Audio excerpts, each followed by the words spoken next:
Guys, so Dele Farotimi was live yesterday after his release from Ekiti prison, where he said that he enjoyed the stay. The reason because his book he wrote actually went viral, and people saw the truth hidden in that book.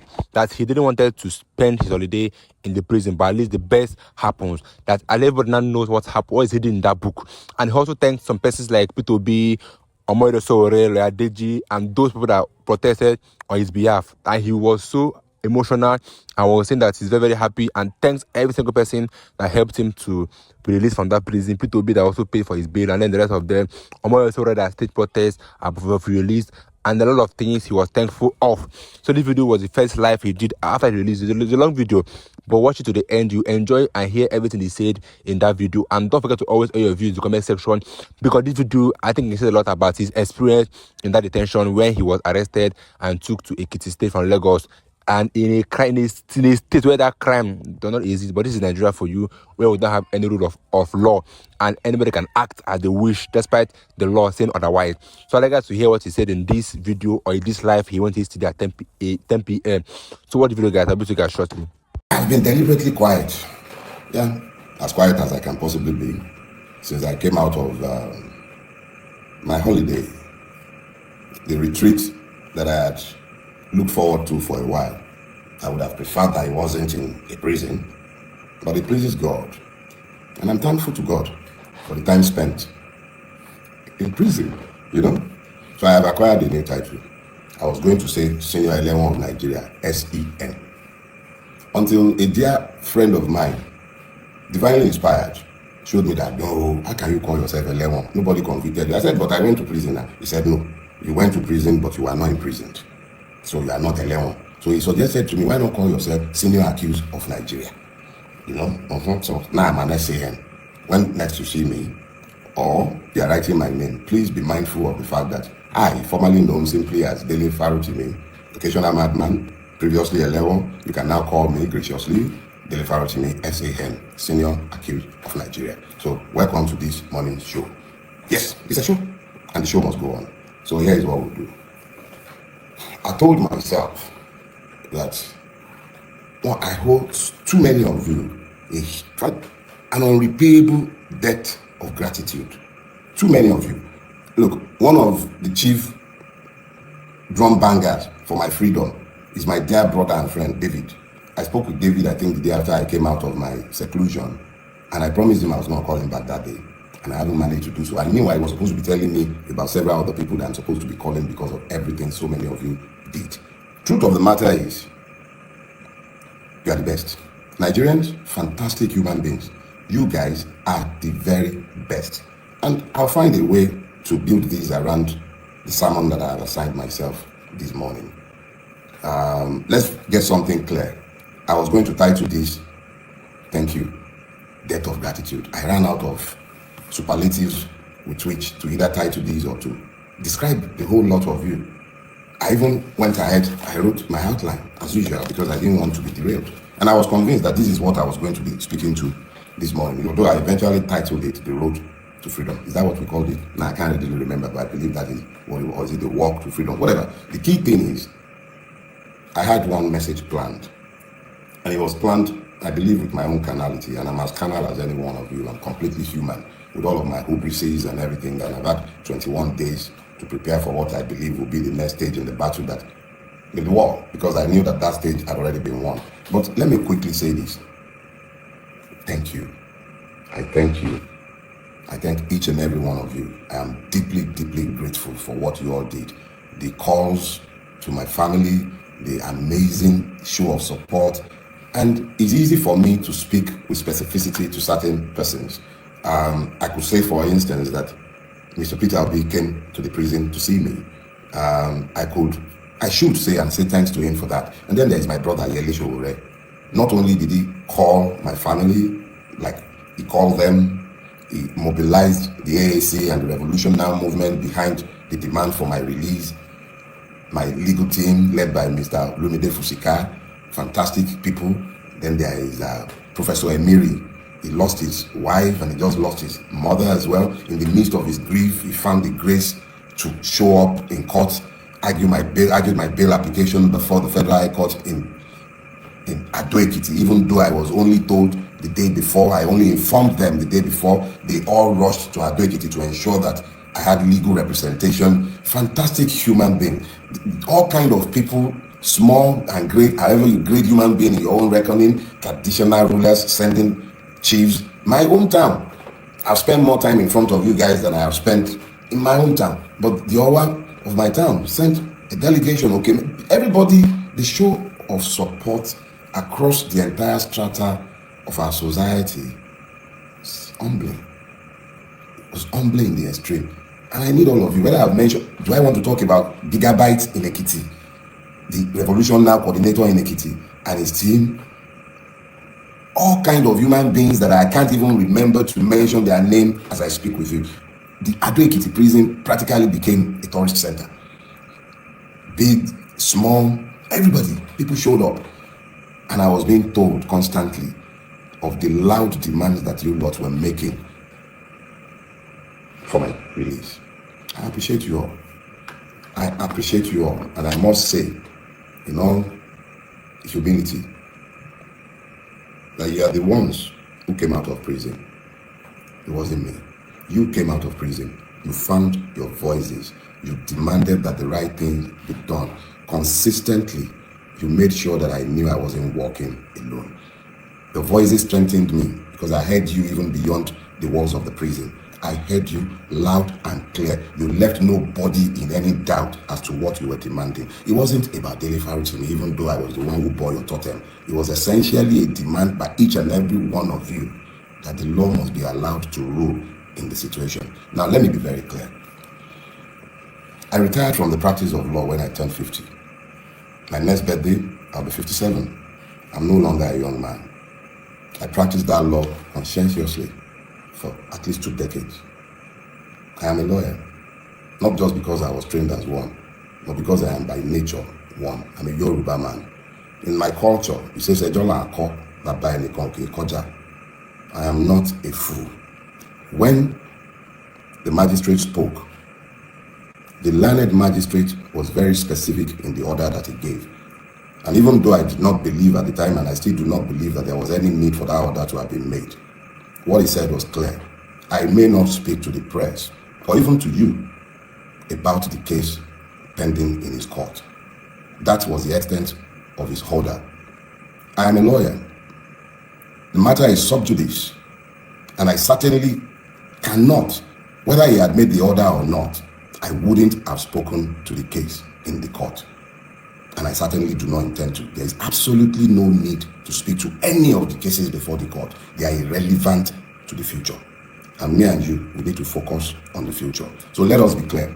Assuming that the magistrate had made any such order, I would have been under a duty as a human being, even if I may not be a citizen, to disobey that order. But I thank God that the magistrate, erudite magistrate, intelligent and very, very, very, very fair, firm and just, gave only one order, the only order he could have given in the circumstances. I may not speak to the case before his court, and I do not have any such intention. So anyone who has misconstrued that order to suggest that I am somehow gagged by somebody, there is no such law by which any magistrate or judge may gag me as a human being, even if I may not be a citizen, as long as I am not a slave. And if I have become a slave in the Nigerian state, it will be interesting to watch such an order come from any court, presuming or purporting to be a court of law. No such order was given. So enough said on that one. I have deliberately kept quiet before today, largely because you left me spellbound. I've been humbled. I'm not a man easily given to humility, but you have humbled me by what you have done before, particularly after my abduction. And I use the word deliberately. I was never arrested. I was abducted. We will talk about that at some other point. But let's be clear. Nobody silences the bell. I may not be silenced. I've merely started talking. So let's go to today's issue. So I want us to talk about the road to freedom. And there goes the note. I need to speak to you from the heart and from my spirit. The note I prepared was for a different sermon, but as we were waiting, I began to download something, yes, exactly the same, but subtly different. So the Yorubas have a scripture, and that scripture says very clearly, Emu, Eki, Biten Reko. I'll translate for you or interpret. Grab it, catch it. You do not catch the porcupine in the same manner as the rabbit. Let me explain that to you. If you're familiar with the porcupine, you will know of the quills on its back, with which it largely impales stupid predators. Even lions steer clear of the porcupine. As small as it is, its entire body made of quills would kill a lion if it would dare. Now, when that proverb came to my head in the course of this entire ordeal, I made the stupid error of thinking that I was the porcupine and that those who were coming after me were the unwary predator. But I received some sense this morning. Or let me just say, as I have digested the extent and the range of support that I have found since I came out of prison. And I realized that I am not the porcupine. It's not me. I'm just as harmless and defenseless as any of the other rabbits in this space. You will remember that for a long time, I have argued that the Nigerian is not a citizen. I even went as far as to have labeled myself for years as the patriot of an unborn nation. And then I believe on my Twitter feed, you find me labeling myself a victim of Nigeria. And I have multiple times spoken to the victimhood of the Nigerian people. I have lamented for years that what truly assails the Nigerian is the complete absence of the rule of law in our country, and how this has left all of us defenseless and as praise in what has become a country of pain. I have spoken to you about this for years, I spoke to you about it, that we are all victims, that we have all become as victims in the country that we have managed to build. I told you how we were all running away.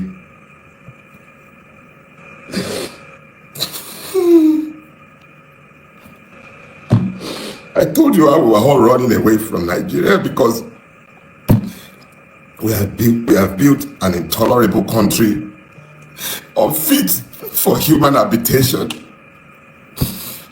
I have called it the evil empire.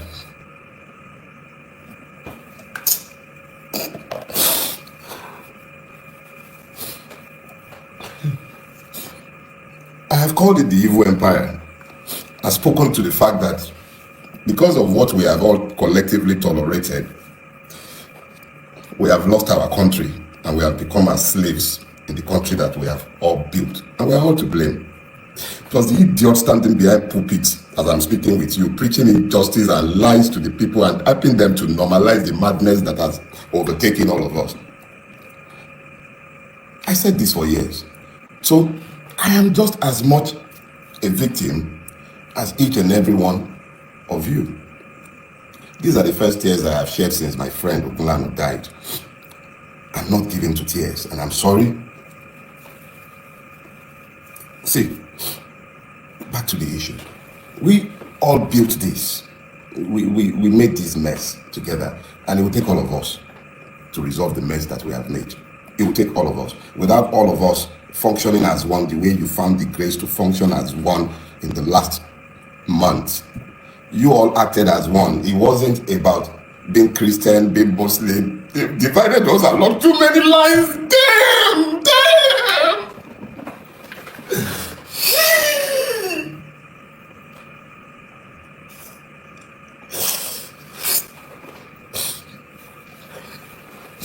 We stopped being human because we became Nigerians. They divided us and we fell for it. Because you wouldn't see me as a Yoruba man, you spoke for me. Because you wouldn't see me as a Christian, you spoke for me. Because you spoke, because you spoke, because you spoke.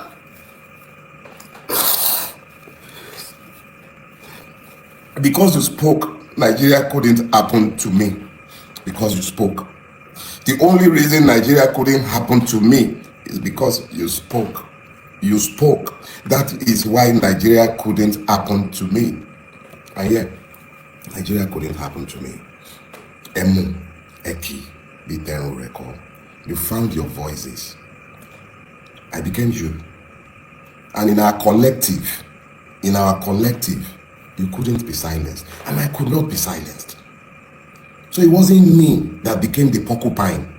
It was you, the Nigerian citizens, that became the porcupine. So here is what we're going to do.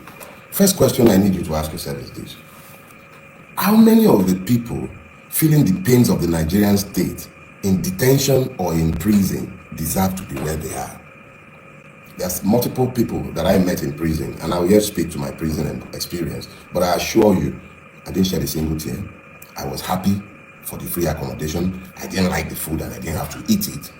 So I'm not talking about me in some pity form. I went to prison and I view it as a finishing school. It showed me exactly how ugly our country is. But because we have so many high profile cases, or because the internet has brought this home to all of us, let's talk about Naomi, the former queen. Let's talk about Hamzat Oriyomi and the proprietors of that school in Ibadan. Exactly what is it that they have done that has earned them the need to be in prison? We should ask that question, but not because of them, but because of the many other persons without names that you and I have no knowledge of who are languishing in prison. Have you thought about that? If they'll do that with those ones, what are they doing with those that nobody knows? They did it to me. You made it you. And because you made it you, they couldn't do it to me. Because our collective, acting together as one, turned the tide. The tide turned because we acted as one. Some Bulabas spoke for me. Obedience spoke for me. My brother in the Revolution Now movement, all of them spoke for me. Traditional rulers, you all spoke, and because you all spoke, I couldn't be treated the way each and every one of the other persons who do not deserve to be in prison were treated. The system resisted. I spent 21 days in captivity. 21 days. For those of you who are inclined to the spiritual, you understand the significance of 21 days. It pleased God that I should be kept in captivity for 21 days. The full cycle of a woman, the full cycle of Mother Nature. 21 days I was kept. There are some stories to be told on other days. But it's a long walk to freedom, but it could also be a short walk. It depends on each and every one of us. But the one thing that has become very clear to me, is that whatever we are going to get, we're going to have to act as one. We cannot continue to divide ourselves the way we've been horribly divided. We've got to act in concert, and in acting in concert, we should be able to achieve better results. Yorubas have this program. They say, it simply means that if the reptiles, snakes, would act together in concert, then they would not die the way they die, since they rarely ever walk in pairs. We are the ones who have divided ourselves.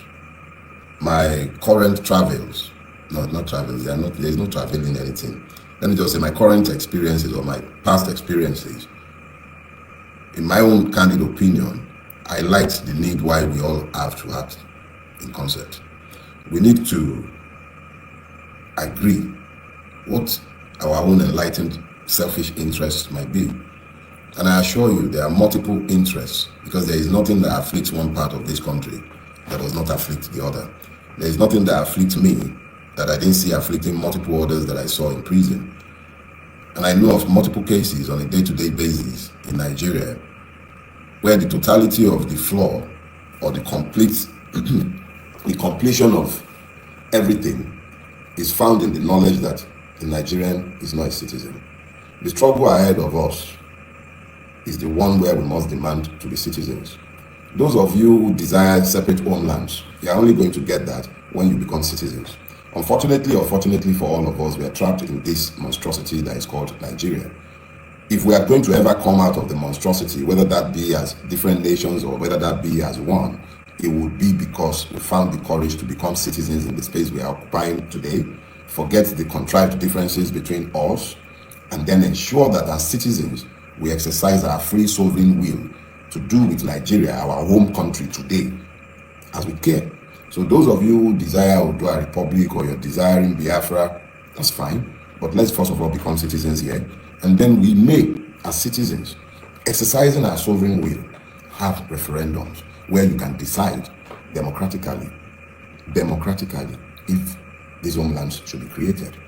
That should be our clear thoughts right now, how to become citizens. You do not become citizens in a place unruled by law. So the struggle ahead of us is to insist on the rule of law in the country in which we live. There are many struggles ahead. I will be seeking legal reliefs and redress against everyone involved in my abduction. I shall be defending each and every one of the many suits, civil and criminal, that have been filed against me rigorously. When we are done, I shall myself be writing petitions to the LPDC, looking to ensure that some lawyers do not ever practice law in this country again. Let us be clear. I remain your brother.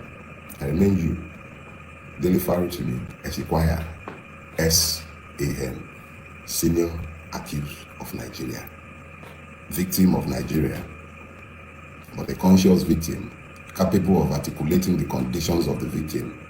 I am not a victim again. I am a threat. That's what my brother Baldwin says. So, kolo, so my dalon ni mo jẹ fún yín. You say jẹ, kò sí ntẹ̀lé fi mí ṣe. You dẹ̀ ní kó lọ́rùn yín.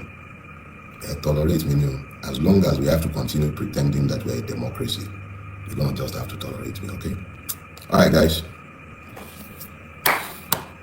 That's for you all. There isn't much more to say than to say thanks. For those who merely posted free Dele Farotimi, for those who stepped on the streets in Ekiti, Tanko, Yunusa. Yeah, Tanko, thanks. Yeah. Sarah Ibrahim, thanks. 1,000,001 of you. Oh, yes, the Kinzo, my Ekiti brother. Those who I cannot even name in this moment. I thank you all. You deserve all the applause. You all stepped up. Like I was telling my brother Yele when we were talking, each and every person played the part that had been assigned to them by God, or they betrayed it.